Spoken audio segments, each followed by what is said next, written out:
Palestinian Authority was formed as a way to protect Palestinian interests, their security, and their self-determination against Israel's occupation. But over the last few decades, it's come under increased scrutiny, with critics saying it in fact has become the opposite, a kind of subcontractor for Israel to protect its security from the Palestinians. So how does the PA coordinate security in the West Bank? And what is its relationship with Israel's government?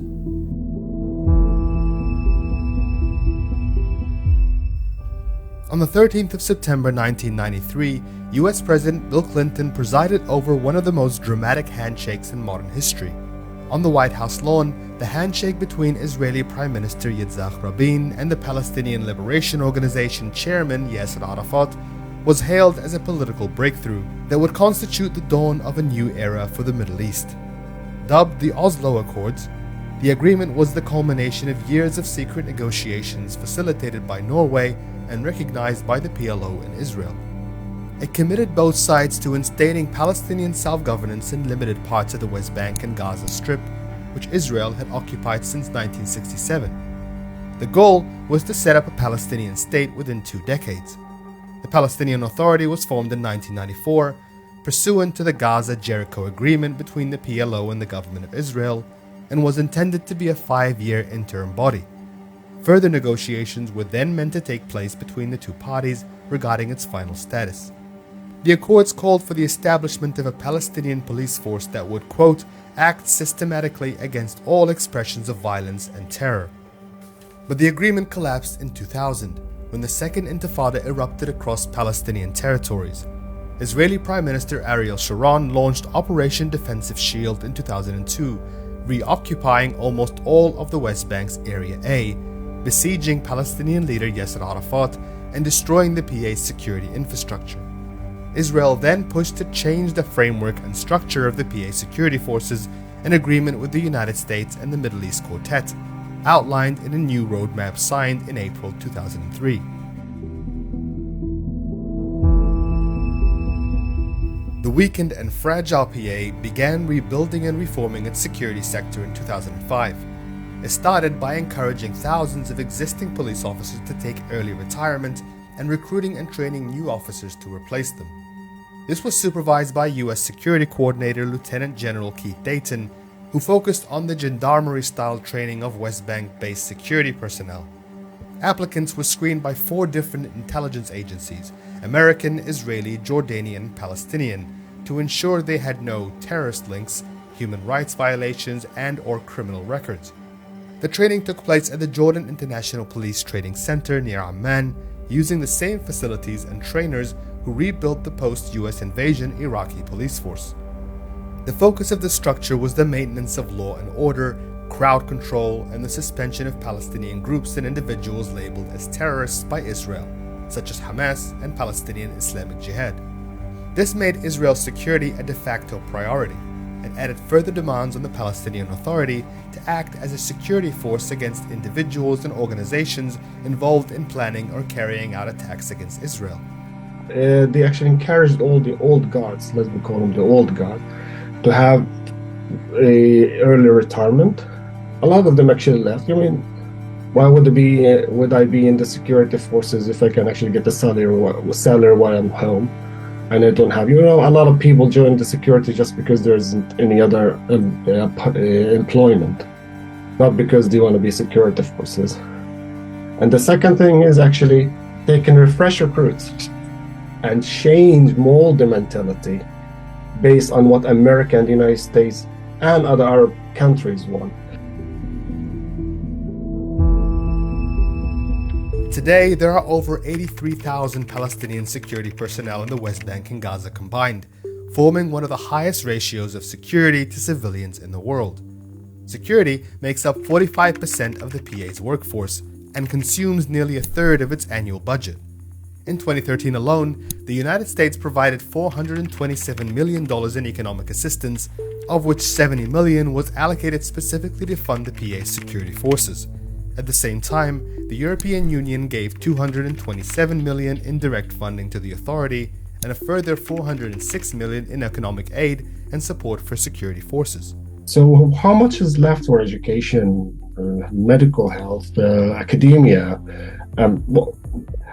You're focusing. So you're focusing all the Palestinian energy and resources to basically establish a security system that is mostly beneficial to the occupier, not the occupied.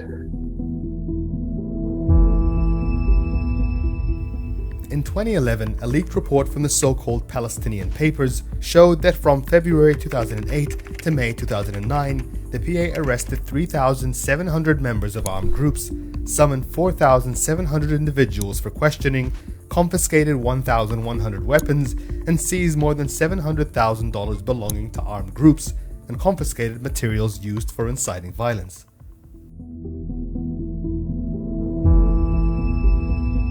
The Palestinian Authority's leadership has remained in power for close to 2 decades unchallenged.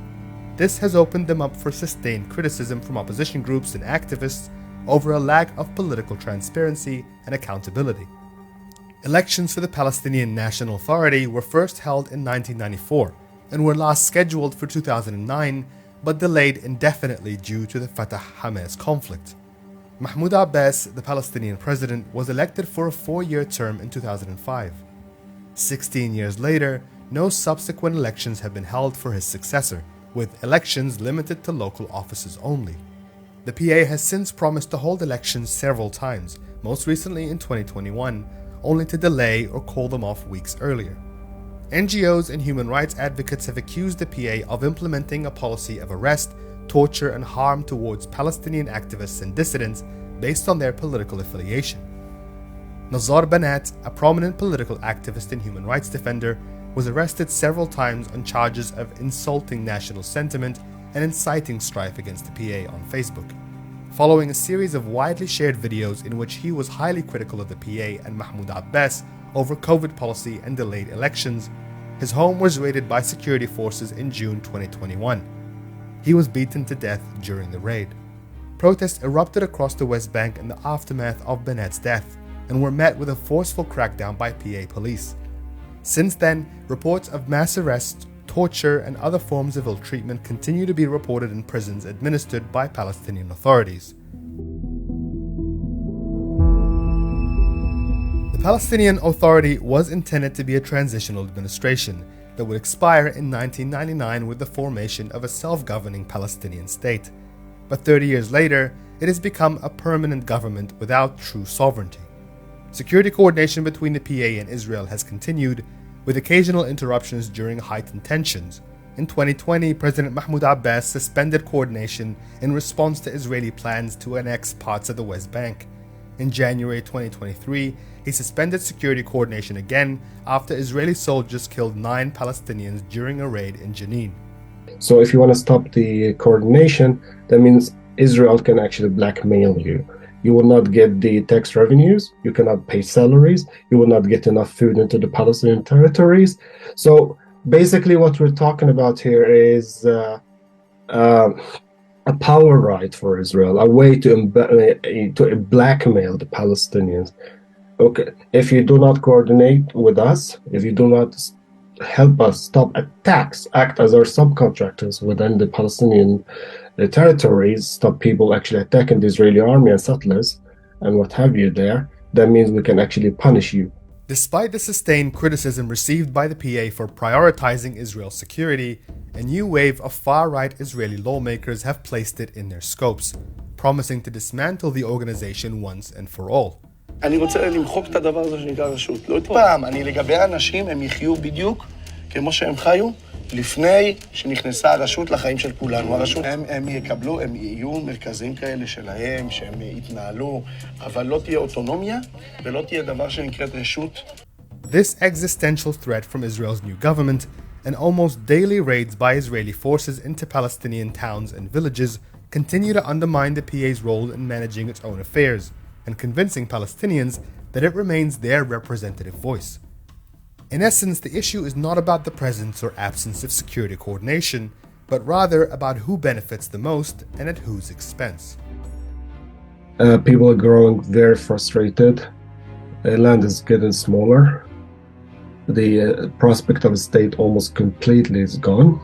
and Israel is basically descending into complete and full-blown fascism. So the question that remains, can the Palestinian Authority survive?